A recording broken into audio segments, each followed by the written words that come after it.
بارات کے کھانے کا حکم۔ میں نے سنا ہے کہ لڑکی کی شادی میں کھانا کھانا اور کھانا کھلانا دونوں حرام ہیں، کیا یہ بات درست ہے؟ حرام کا لفظ ذرا گاڑا لفظ استعمال کر لیا آپ نے۔ یہ ضرور ہے کہ بارات کی جو رسم ہے غیر شرعی ہے، اور کن صورتوں میں اس کی گنجائش ہے۔ بعض دفعہ لڑکی والے بارات نہیں کھلاتے تو رشتہ ہی ٹوٹنے کا خطرہ ہوتا ہے کہ لڑکے والے رشتہ توڑ دیتے ہیں، تو ایسی مجبوری میں بارات کا کھانا کھلانا بھی جائز ہوگا، یہ سوچ کے کہ یہ ایک رشوت ہے جو ان کمبختوں کو، جو لڑکے والے ہیں نا کمبخت بھوکے، جن کو زندگی میں کبھی کھانے کو نہیں ملا، ان کمبختوں کو خوش کرنے کے لیے آپ بارات کا کھانا کھلا رہے ہیں تاکہ یہ کمبخت رشتہ نہ توڑیں۔ لیکن یاد رکھو بارات کا کھانا یہ غیر شرعی رسم ہے۔ اسلام نے ہمیں بتا دیا ہے کہ نکاح کے موقع پر خرچہ صرف اور صرف مرد کا ہوگا، کہیں بھی عورت کا خرچہ نہیں ہوگا کسی بھی عنوان سے۔ نکاح میں مہر ہے وہ مرد کے ذمہ لازم ہے، نان نفقہ ہے وہ مرد کے ذمہ لازم ہے، نکاح کے موقع پر چھوارے تقسیم کرنا یہ افضل ہے، یہ مرد کے ذمہ ہے، اور اسی طرح نکاح کے بعد جو ہے وہ ولیمے کی سنت ہے وہ مرد کے ذمہ ہے۔ تو جتنے بھی نکاح کے موقع پہ خرچے شریعت نے ڈالے مرد پہ ڈالے ہیں، لڑکی یا لڑکی کے باپ پہ کوئی خرچہ نہیں ہے۔ تو اسلام میں کوئی بھی خرچہ عورت پر نہیں ہے کہ وہ لڑکی یا اس کے باپ پر نہیں ہے، تو سارے خرچے مرد کے ذمہ اللہ نے لگائے ہیں۔ تو یہ جو بارات کی رسم ہے یہ بھی غیر شرعی ہے۔ لوگ کہتے ہیں اتنی بارات آئے گی تو اس کو کھانا کھلائے بغیر بھیج دیں، وہ تو بھوکے چلے جائیں گے۔ تو بات یہ کہ اتنی بارات آئے گی کیوں، یعنی بلائیں گے کیوں آپ اتنے لوگوں کو؟ نکاح مجمع میں کرنا سنت ہے، نکاح کے لیے مجمع اکٹھا کرنے کی ہمیں نہیں ملتا کہ مجمع اکٹھا کرنے کی ضرورت ہی نہیں ہے۔ مجمع پہلے سے اس میں نکاح کر دیں، جیسے جمعے کی نماز میں مجمع ہوتا ہے وہاں نکاح کر دیں، تو یا ویسی عام نمازوں میں لوگوں کا مجمع ہوتا ہے تو مسجد میں وہاں نکاح کر لیں آپ۔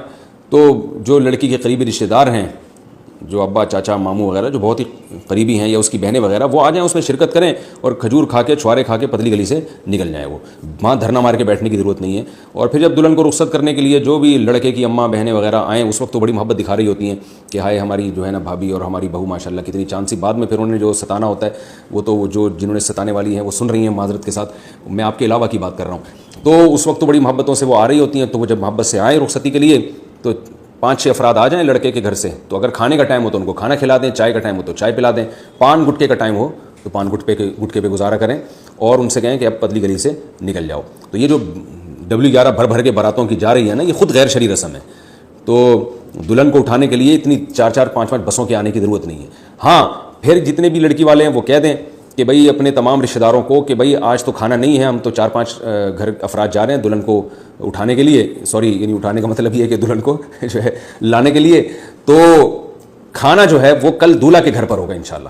یعنی لڑکی والے پوچھتے ہیں نا کہ کھانا کہاں گیا، وہ بارات کہاں ہے، تو آپ کہیں کہ وہ سب کل پہنچ جائیں وہاں ڈائریکٹ دولہا کے گھر، کیونکہ اس کو اللہ نے ایک نعمت دی ہے، دلہن یہاں سے وہاں جا رہی ہے، ان کے گھر میں ایک فرد کا اضافہ ہو رہا ہے۔ تو اسلام میں تو گھر میں فرد کا اضافہ ہو اس کو پسندیدہ سمجھا گیا ہے، تو اس خوشی میں کل ہمارا جو داماد ہے یا جو دولہا بھائی ہیں وہ انشاءاللہ سب کو کھانا کھلائیں گے۔ تو یہ شریعت کے مزاج کے مطابق ہے۔ یہ جو باراتوں کے کھانے ہم نے لیے ہیں غیر مسلموں سے، اور اس کی وجہ سے لڑکی والوں کو بے پناہ نقصان ہو رہا ہے، تو خدا را اس رسم کو ختم کرنے کی کوشش کریں۔ میرے سامنے ایسے کئی واقعات ہیں، بوڑھا باپ آیا کہ میری 6 بیٹیاں ہیں اور جہیز تو کہہ رہے میں نے کر لیا، ایک بیٹی پہ میں اگر بارات کھلاتا ہوں، اچھا میں نے خود یعنی میں اس بزرگ کو جانتا تھا، تو انہوں نے کہا کہ میں نے گھر پہ فور سیل کا نوٹس لگا دیا ہے، یعنی گھر بیچنے پر آ گیا ہے وہ۔